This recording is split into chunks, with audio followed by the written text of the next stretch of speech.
36 जिल्हे, 36 बातम्या. News G9 Maharashtra. उत्तर तुमच्या प्रश्नांचे.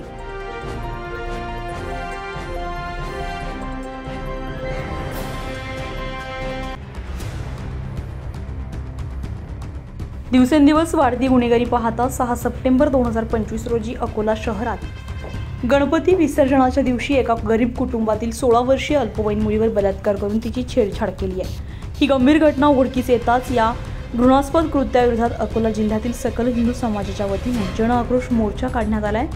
या जन आक्रोश मोर्चामध्ये सम्राट अशोक सेना सुद्धा सहभागी होऊन आरोपीला फाशी झालीच पाहिजे अशी मागणी केली आहे. भीमनगरमधील सर्व भीमसैनिक या सकल हिंदू जन आक्रोश मोर्चात सहभागी होते. या अमानुष घटनेचा सर्वांनी तीव्र निषेध केलाय.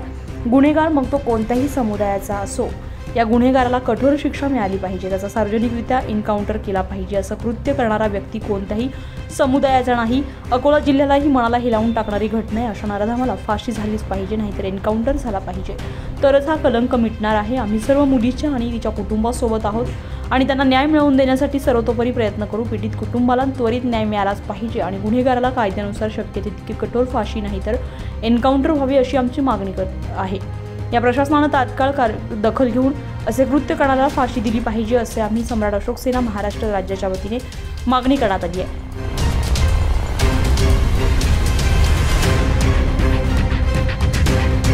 न्यूज G9 महाराष्ट्रासाठी स्पेशल रिपोर्टर मंगेश इंगळे, अमरावती.